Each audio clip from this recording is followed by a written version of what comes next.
All right, so I made this chart for y'all to use on the first couple of problems on this test. When it talks about end behavior.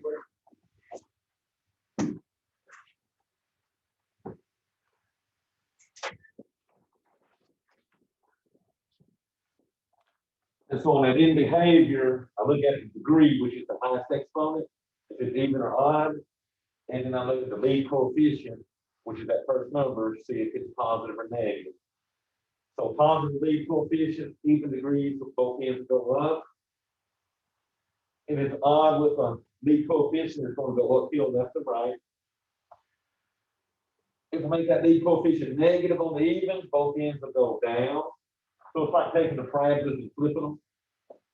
And then odd degrees with a negative lead coefficient go downhill left to right. So first two questions we're definitely using that chart, okay? So let me see one. So it wants me to use the end behavior diagram to describe the end behavior of a given function. So I've got p of x equals negative pi x to the sixth plus x to the fifth minus x to the fourth minus x plus a. So with that end behavior diagram, you're looking at your leading term, which has the highest exponent on it. So first of all, I look at my exponent. That's a 6. That's going to give me an even degree. And then I look at the sign of that lead coefficient. So that thing is negative. So if you got an even degree, negative lead coefficient, in the big picture, both ends are going to go downhill.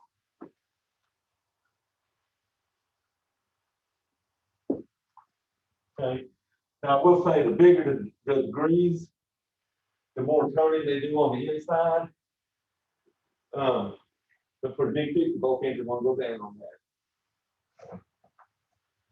All right, same thing with number 2.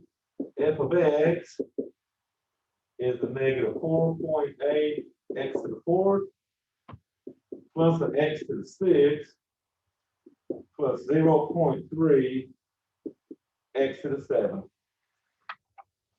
Y'all, the same problem, except they rearranged it a little bit on this.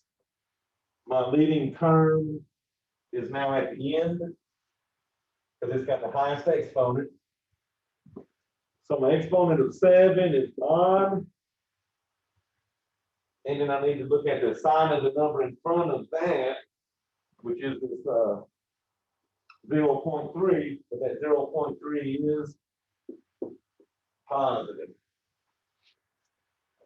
So odd and positive, if you look on the chart, looks like it's going uphill, left to right. Okay, so on that, they'll have the 4 different pictures, like my card has, and you just choose one of them 4, okay?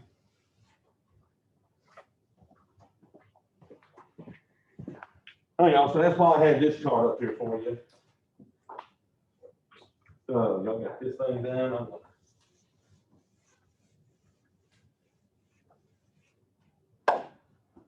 All right, then it starts wanting me to find zeros. I'm going to find zeros and the multiplicity. And multiplicity is just how many times the next zero happens. So they're giving us f of x equals x squared minus 4 to the 5th power. I will say this 5 sitting on the outside of these parentheses, that is our multiplicity. So whatever answers I get from my zeros, they will have a multiplicity of 5, because remember that 5 tells me I would be writing that same parentheses 5 times if I was writing it out. So to find my zeros, I'm going to take the x squared minus 4 and set it equal to 0. Now, I'll factor this real quick, but if you use a quad, a is 1, B is 0, and C would be a -4. So if you wanted to put it on the calculator, those were the numbers you use on that, okay? All right, I'll solve this by factoring. X squared is an X and an X. Last number is negative, so one will be positive, one will be negative. And basically, I need the square root of 4 to finish this one out.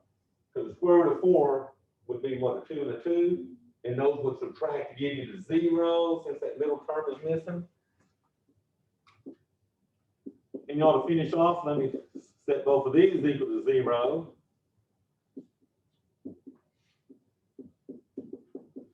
I get a -2, and I'm still going to get a +2. Since those were one positive, one negative, when you solve it set to 0, you got the opposite signs on them. So the zeros are 2 and -2, and they both have a multiplicity of 5.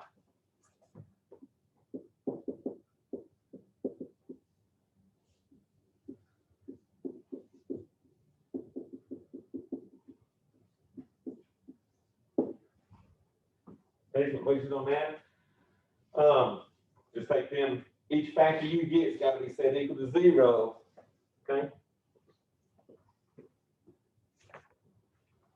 All right, so same thing, but this one has a little bit more to it. F of x equals -9 times x minus 4 squared times x plus 1 to the third times x to the fourth. All those exponents are your multiplicities, okay? So 2's multiplicity, 3's multiplicity, and 4.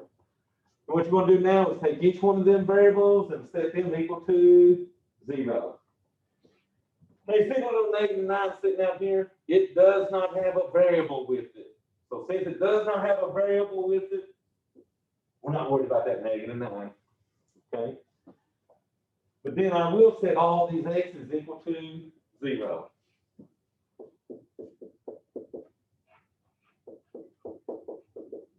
Now, anytime you got a single x like this, you're going to say that equal to 0 on that single x, and it's pretty much done. All I got to do is figure out my other two. So x minus 4 equals 0. I'll add 4. Get a +4. Then I'll subtract 1 and get a -1. So my zeros are 4, -1, and 0.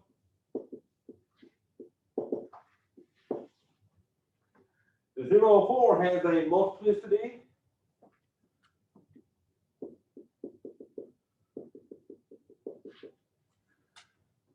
so you got to look for which one of them factors that I get the 4 out of, which was the x minus 4. So it'll have a multiplicity of 2. There you go. My next 0 was a -1.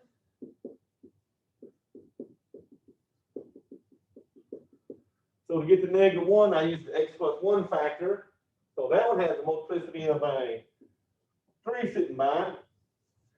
And then my last 0 was 0.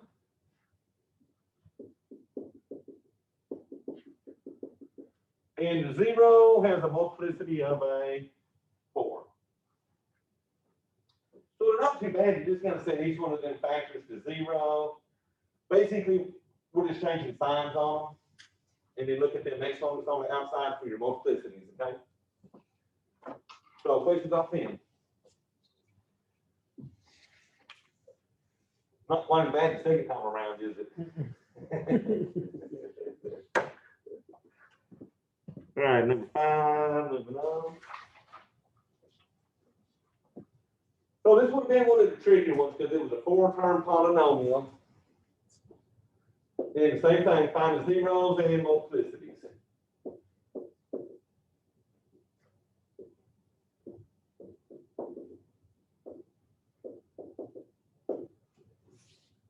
So y'all got f of x equals x to the third minus 2x squared minus the x plus 2. So I'm going to factor this four-term polynomial by what I call factor by grouping. So to factor by grouping, you factor the first two together and the last two together. Out of each one of these groups, factor out the GCF from each one. So I'm going to factor out GCF and then factor out GCF. So x3, 2x squared, both these have an x squared in them. So I'm going to factor out an x squared on the first one. So that'll leave me an x minus the 2. Okay. Second GCF always has the same sign as the third term. So since the third term is negative, the second GCF will be negative.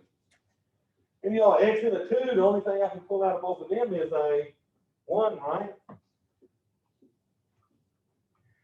So if you take both of these, divide out a -1, that'll become an x plus 2. I mean, x minus 2, right?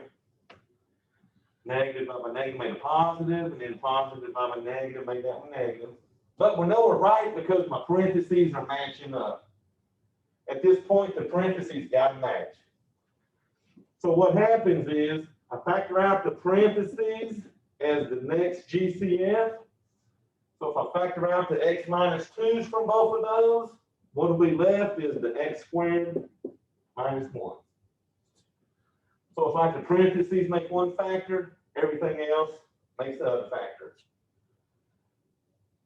All right, at this point, all this is actually set equal to 0.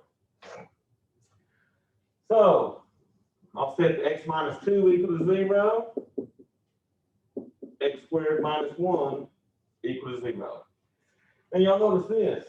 There's no exponents outside of these parentheses. So it's like all these exponents are basically 1s. So that's where I'm going to get my multiplicities from, okay? So this one not bad. We'll add 2. So my first 0 is a 2, multiplicity 1. X squared minus 1, I'm going to factor real quick. Remember, if you use quad on x squared minus 1, it'll be a 1, 0, negative 1. You got to put a 0 because you don't have that x in the middle, okay? But this will be a plus 1 and a minus 1. All right, then set them equal to 0. I'm going to get that negative 1 and a positive 1. So my zeros are 2, negative 1, and 1. All zeros have a multiplicity of 1.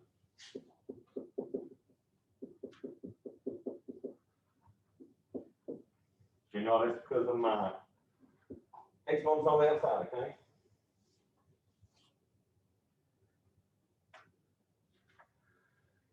So the first 5 problems just had to know the chart and know about these zeros, okay?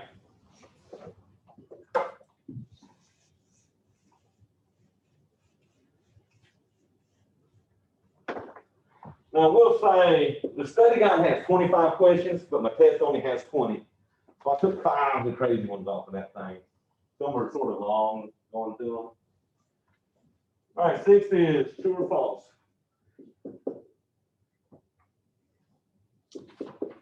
If P of x equals x minus 7 to the 4th, x plus 5 to the 7th, then the graph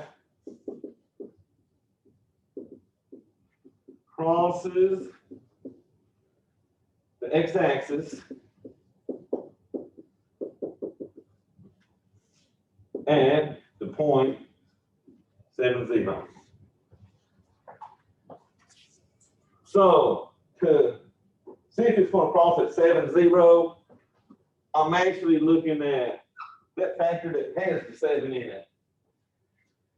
And if you was to take that x minus 7 and set it equal to 0, that 7 is going to be where it goes. But here's the question. Did the even exponents cross through the x-axis, or was it the odd exponents that crossed through the x-axis? And the truth is, the even exponents come down and touch it into what you call tangent to it, and then they turn back up. Odd exponents cross all the way through the axis, okay? So what I'm saying is, even will come down and sort of touch it and go back up. The odd exponents will cross right through it. So on the factor with the 7, that's an even exponent, so that would actually be false. It does not cross the x-axis.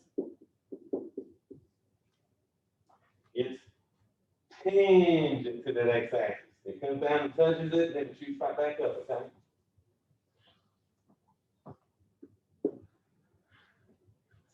Now, had that 4 been a 3, I'd put true on that because it would have shot right through there, okay? All right, so I got f of x equals negative 8x minus x squared. I want to find the maximum zeros, maximum x-intercepts, maximum turning points.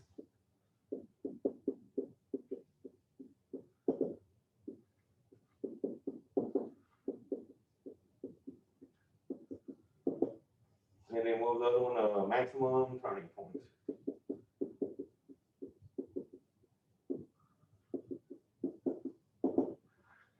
So this should be your giveaway, your free question. Max zeros is equal to the highest exponent. So the maximum number of zeros is 2 on this one. So now you got to think, zeros and x-intercepts are the same thing. You know, that's where it crosses that x-axis at. So if my zeros is 2, my x-intercept has definitely got to be 2 also. Because, like I said, zeros and x-intercepts are the same.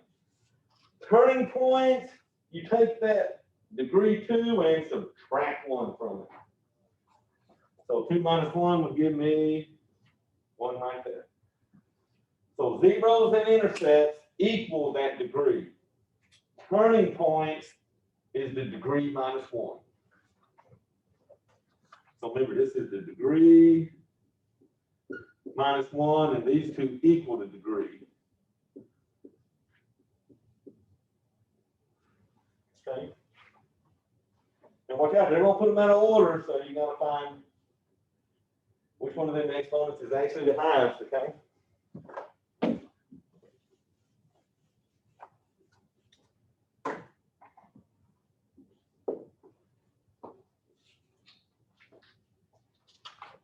All right, so this is one you do to sort of sketch it, but I'm going to show you what I do with this. H of x is an x times the x minus 2, x plus 3, and x minus 6. So I sort of cheat on this one. I count all my x's and multiply them together, and then I look at the numbers in front of the x's and see if they're positive or negative, and then I go back to that chart. Because you're going to have 4 distinct pictures. One going up, one going down on both ends, one's uphill and one's downhill. So I got 1, 2, 3, 4 x's. So it's going to give me x to the 4th. And then all the numbers in front of the x's are 1s. So 1 times 1 times 1 times 1 is a 1, and it's positive. So if you look on a chart with an even degree and a positive lead coefficient, in the big picture, both ends are going to want to go uphill. You know, there's only one picture on there where the 2 ends go uphill, okay?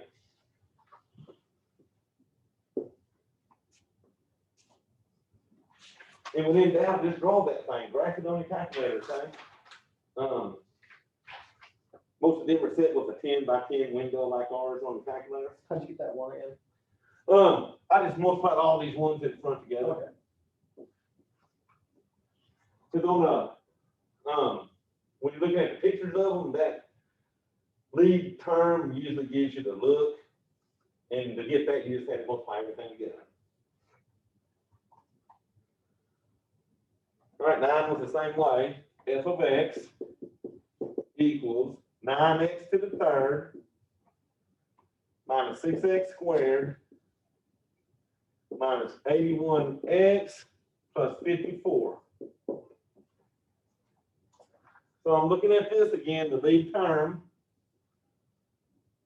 That is an odd degree, but that is a positive 9 in the front, okay? So when it was an odd degree and positive, it sort of looks like it's going uphill left to right.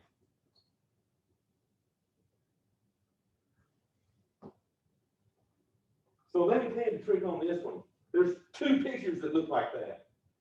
What you got to look at on this is which one is crossing the y-axis at the 54, okay? Because it looks like they make one sort of positive and one sort of negative, and we needed the one that was crossing at the positive 54. So when you get both pictures that look the same, look at that, what we call a y-intercept, which is that last number, okay?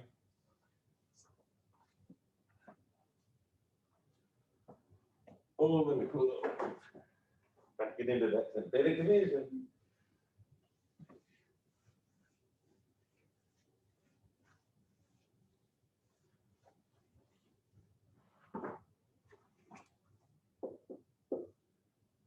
Again, using synthetic division, determine whether these two numbers are zeros. And the two numbers are 1 and a negative 1. My polynomial is h of x equals x to the fourth plus 2x to the third plus 2x squared minus 8x plus 3. And the quick thing I can tell is they're both possible because they're both factors of that 3. So remember, we looked at them rational zeros, so unfortunately 1 and negative 1 are both factors of 3, so they're possible zeros on this. So we'll start with negative 1. And I'll go in the order they're giving you because they put yes or no's on these. Write out all your coefficients. So you got a 1, 2, 2, negative 8, and a 3.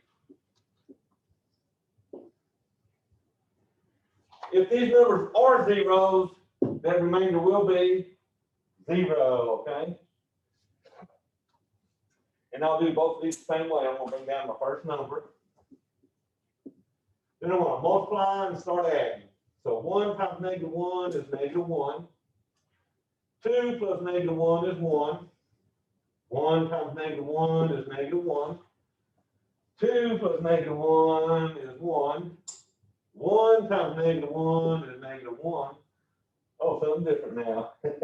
Negative 8, negative 1 is what, a negative 9. And at this point,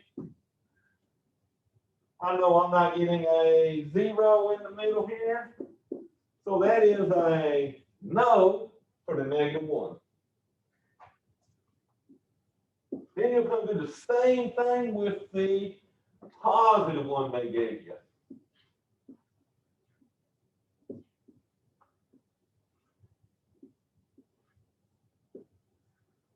But on the first one, it was negative 1 times 3. So I started out with this, brought that 1 down, and then I did 1 times negative 1 to get that.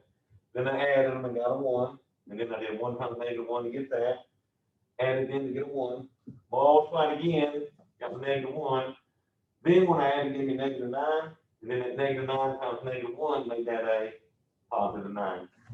So you're always sort of taking this, multiplying to get to the next row. And just repeating that pattern all the way through on them. Now we're going to do the same thing on this one. So you ready? So this one's going to come straight down.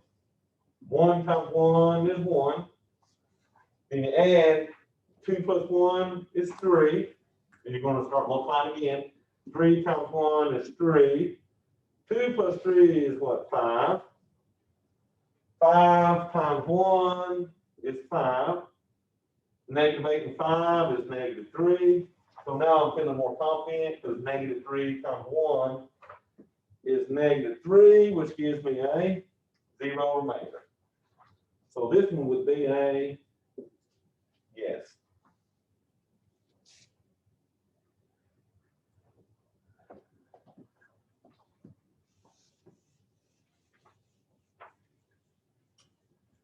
Now, y'all, unfortunately, number 11 will probably be the one you hate the most. But this is one where I had to do all the foiling. Find the polynomial of degree 4. So degree 4 polynomial with -4 of 0, multiplicity 3, 0 of 0, multiplicity 1. So basically, a degree 4 polynomial has 4 zeros, and they gave me, because that's one's 3 and this one's 1. So I'm going to write out all these answers. So -4 is a 0, means x equals -4 3 times. And then finally, 0 is a 0, means x equals 0 1 time. Then on these, I added and subtracted to get zeros on the right side. So the ones I'm worried about are the first 3. So I'm going to add 4 to both sides. And I get x plus 4 equals 0.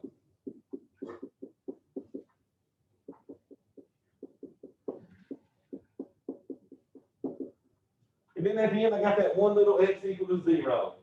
So I'm now going to arrange these and put them in parentheses. So my single x's, I always put them out front. So I'm going to put my single x and then x plus 4 times x plus 4 times x plus 4 all equal to 0. So all 4 of them are going to get multiplied. So I'm going to set up my side work here.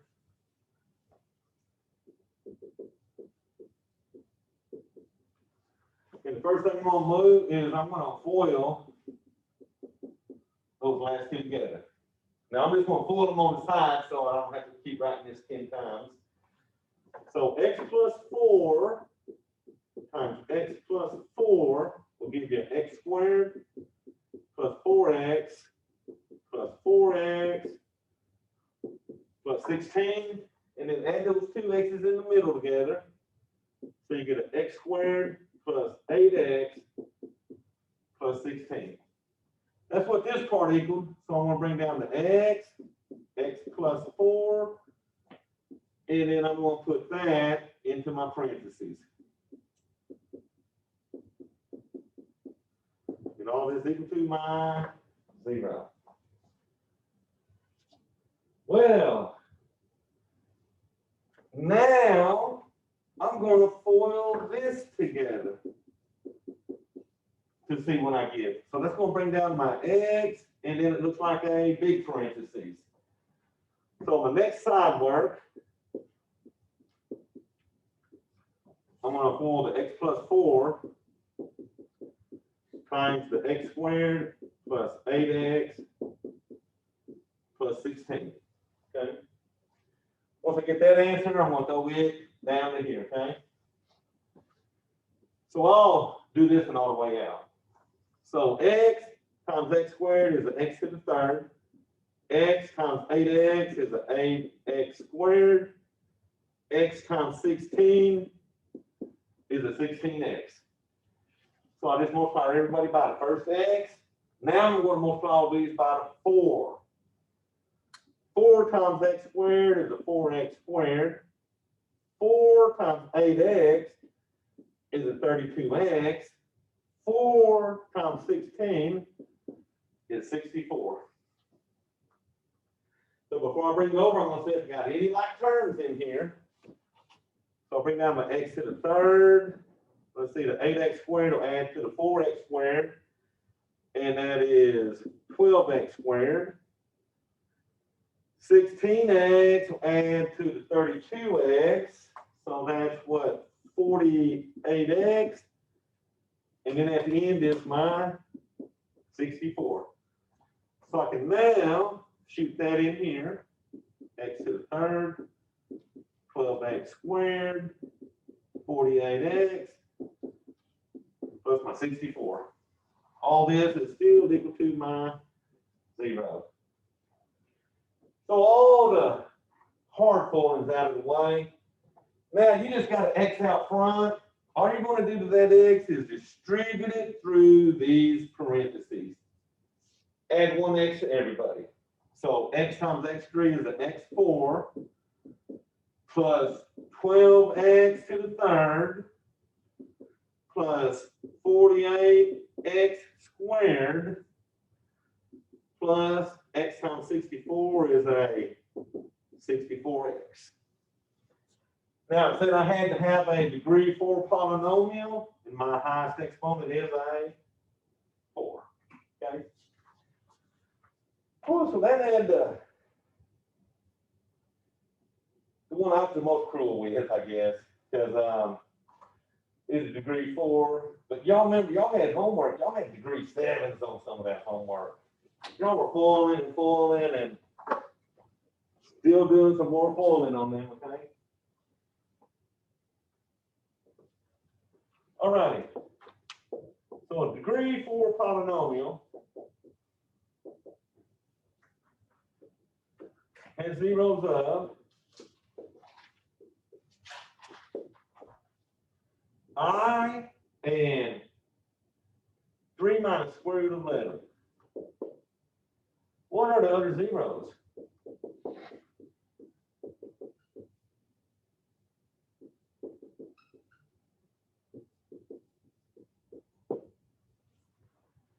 So this went back to the idea that imaginary zeros came in conjugate pairs, radical zeros came in conjugate pairs. So I got imaginary zero of an I, so its conjugate would be a negative I. Then you have a zero with a radical, 3 minus square root of 11, so its conjugate would be 3 plus square root of 11. Notice the only sign that changes is the sign of the radicals, okay?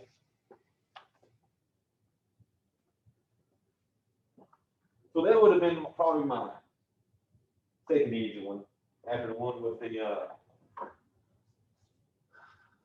I forgot, it was earlier.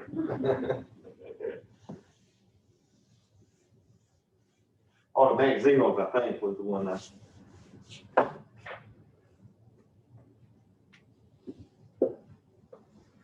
Find a polynomial of lowest degree, so lowest degree polynomial.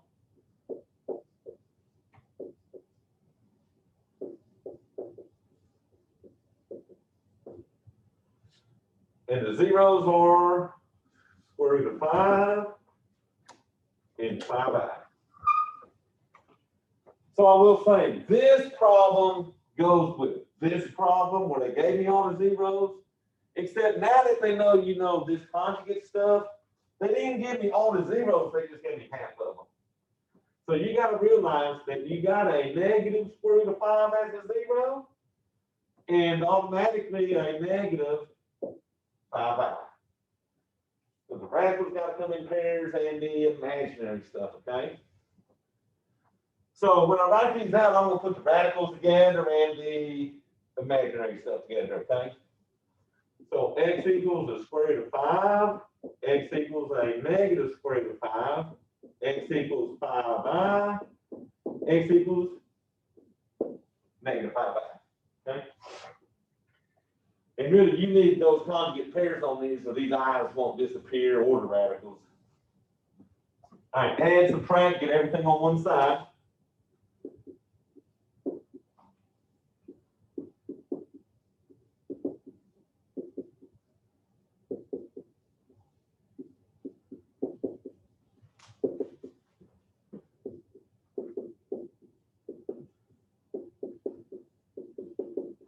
And then plus 5i on that last one.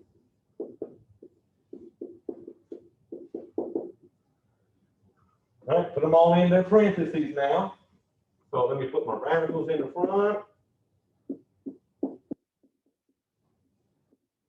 And then my imaginary stuff at the end. All this equal to my 0. Now, anytime you FOIL radicals, it's going to be x squared minus something. anytime you FOIL imaginary, it's going to be x squared plus something.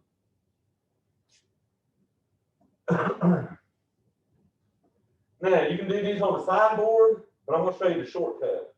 The shortcut for these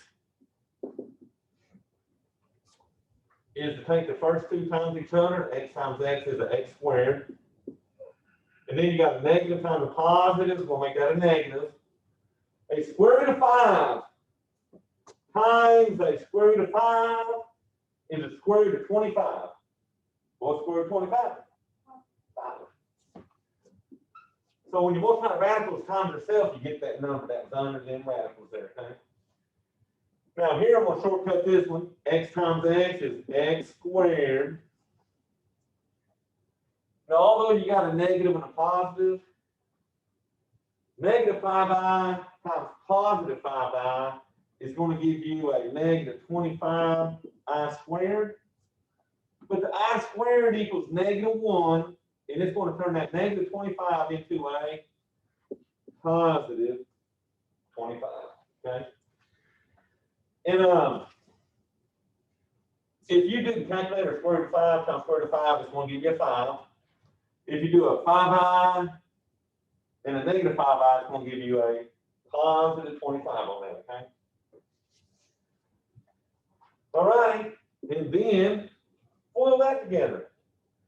Now, these are not conjugate pairs, so I can't do the shortcut. I can only do shortcuts when I got conjugate pairs of these, okay? So this one I will multiply all the way out. X squared times x squared is an x4. X squared times 25 is a 25x squared.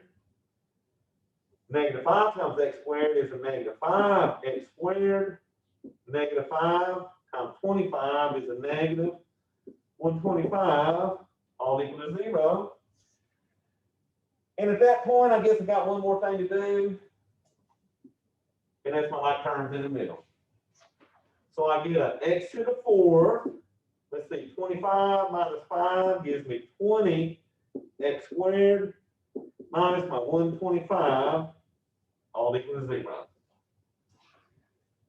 Oh, okay, so that was put your conjugate stuff together and then start pulling that, okay?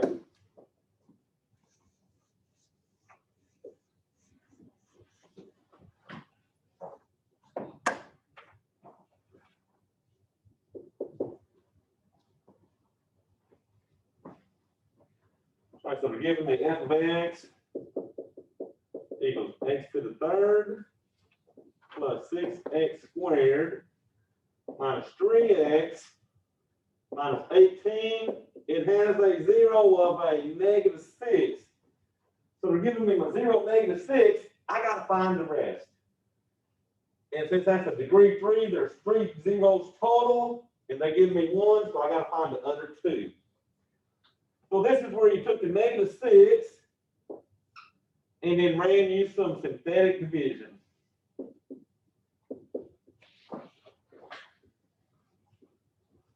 Remember, since the last 2, once I get my 3 numbers here, I'm just going to hit that with the quad to get them under 2 zeros, okay? But you got to get this down to at least 3 numbers under the box to get to that point. So let's do with a negative 6. Since they give me that 0, I better get a 0 remainder, okay? So here we go. Bring down to 1. 1 times negative 6 is negative 6. 6 and negative 6 is 0. 0 times negative 6 is 0. Negative 3 plus 0 is negative 3. Times negative 6 is positive 18, which gives me a 0 remainder. Now, I've got 3 numbers. So A is 1, B is 0, C is negative 3 on the quad.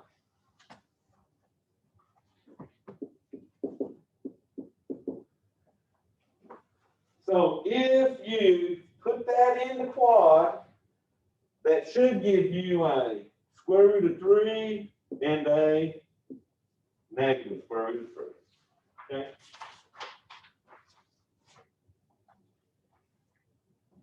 All right, let's see.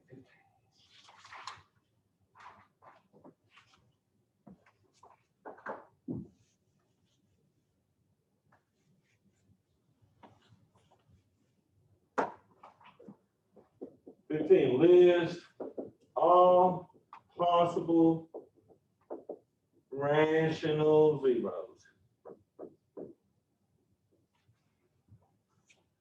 I got an f of x equals 15x to the 6th minus 16x to the 3rd plus 6x squared minus 15x plus 7. So to find the possible zeros, I had to look at all the factors of the 7 divided by all the factors of the 15. So factors of 7,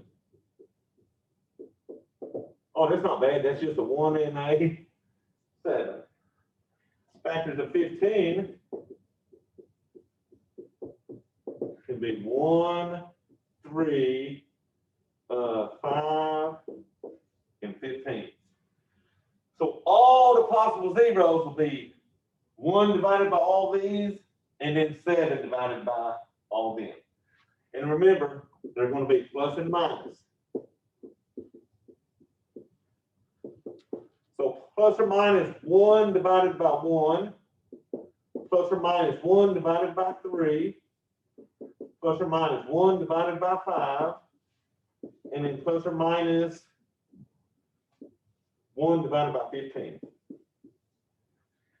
One of these will simplify. The 1 over 1 just becomes a 1. So plus or minus 1, plus or minus 1/3, plus or minus 1/5, plus or minus 1/15. That takes care of the 1 being divided by all those. Then we take the 7 and divide by all these numbers.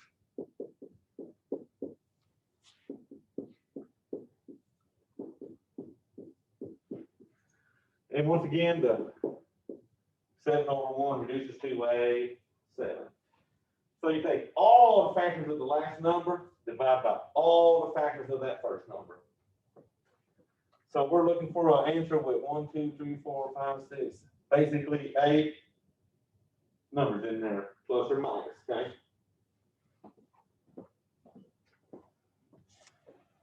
Now you gotta watch out, because what they like to do is spin the tops and the bottoms and mix them up and make like 3 over 1, 5 over 1, and 15 over 1. So watch out, it's always the last number divided by those factors of the first number, okay?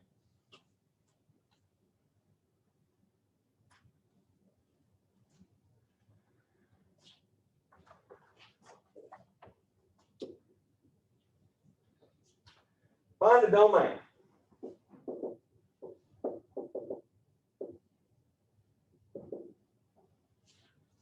F of x equals x to the 3 minus x squared plus x plus 3 divided by x squared plus 9x plus 18. So domain, you set the bottom equal to 0. We don't care about the top on a fraction when it looks like the domain, only the bottom. We'll set the bottom equal to 0, and then let's see, this is they'll have set builder notation and then interval notation. So if you want to quad 1, 9, 18, quad will give you the 2 answers. I'm actually going to factor it real quick. So x and the x, last one's positive, so both of these will be positive like the middle. Factors of 18, have to give me a 9. 6 and 3.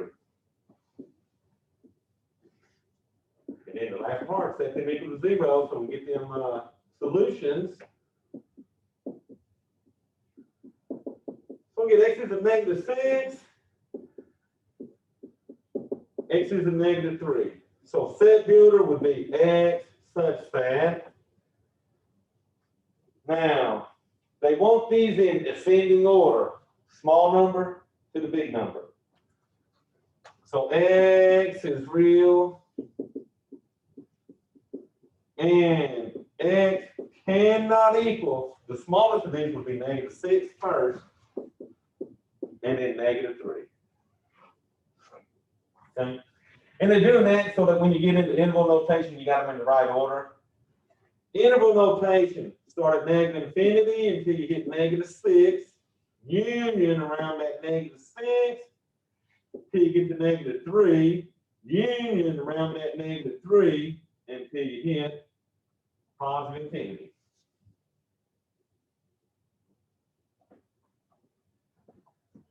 All right, same thing on 17, but it only wants it in interval notation. So find domain. F of x equals -2 over x squared plus 2x minus 35. So domain again, so take the bottom, set it equal to 0. I'm going to factor that, but at that point, y'all can hit it with the quads. All right, that's negative, so I'll have unlike signs. So let me think, 35, I need factors of 35, that'll give me a 2. So that'll be, what, a 7? 7 and 5, so I'm going to do the 7 positive, 5 negative. All right, then let's change these signs. So I get a -7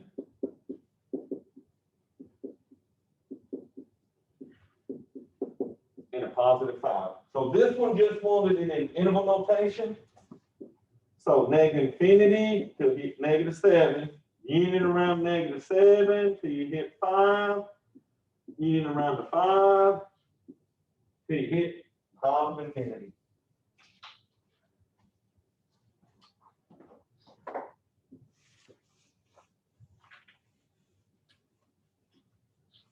Any of y'all got a class right after this?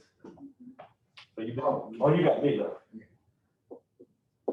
So I want to get these last three, then it might run me a little bit past 50. Horizontal asymptotes. So horizontal, I got an x squared minus 4 over 2x to the 4 plus 3. Horizontal asymptote looks at the degree. The degree of the top is 2. The degree of the bottom is a 4.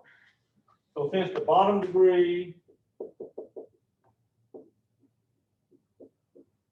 is greater than the top degree, this will be y equals 0. If the top's bigger than the bottom, then you have no horizontal asymptote. If they're equal, then you got to look at the numbers in the front. Okay? I mean, as a solve the inequality.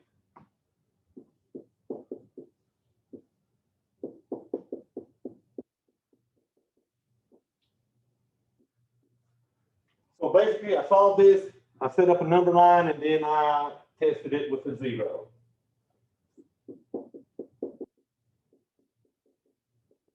So y'all, the first one, I get a +4. Second one's going to give me, what, a -3. So then I will set up my number line. So let's see, -3 comes before a +4. And I always tested 0, because to me, 0 is the easiest number to put in here to test. So if you put a 0 in here, 0 minus 4 is -4. So -4. 0 plus 3 is 3. And that has to be less than 0. So is -12 less than 0 true? So that is definitely true. So where the 0 is located is where I'm going to shade. Now we got to write this answer in interval notation. You don't see an equals under that, do you? So since there's no equals, it's going to be curvy parentheses. It starts at what, -3 and goes until it hits, say, 4. So from -3 to 4 is my answer in curvy parentheses. Okay. And that's because there's no 0, because it's not outside the 0. And you don't have a Equal. over there. And actually, neither one of mine on the test have equals. So always use curvy parentheses, okay? All right, so the last one's doing that, except you had to solve it real quick. 20, the same thing, x squared plus 24 is less than 5x. So the first thing you had to do is get the 5x moved over and get a 0. So x squared minus 5x plus 24 would be less than 0. And at that point, I'm just going to use the equals to solve it. And then I know less than, I'll just test with 0, okay? So x and x, that's positive. So both of these are negative like the middle number.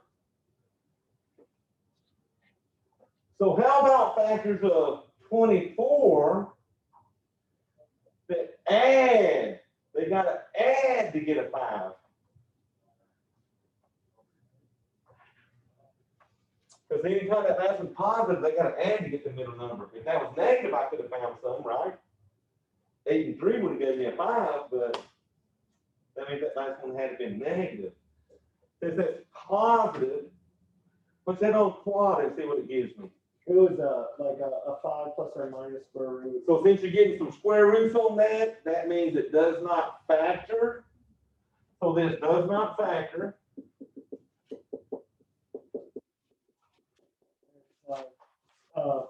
It's 5 plus imaginary square root of 71 over 2. Yeah.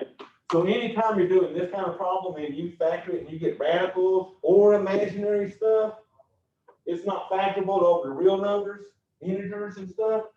So we say it's a no solution. So y'all, that is the 20 you need to know for my test. Now your study guide will have 25 on them, just a few extra ones, but those are the 20 that are on my actual test, okay? We wouldn't know if we get that done in an hour, but we did. So any questions, y'all, online or in class? I'm good, thank you. All right, so I've opened up that test. It'll be due by Sunday night at midnight. So that gives you all week to play with the study guide and the test. We will start test 4 material on Wednesday. So I think we pick up, what was it, Roy, 9.3, where we picked up at? All right, y'all, so if no one's got questions, I'll get this sent out in a little bit, and I'll see y'all Wednesday.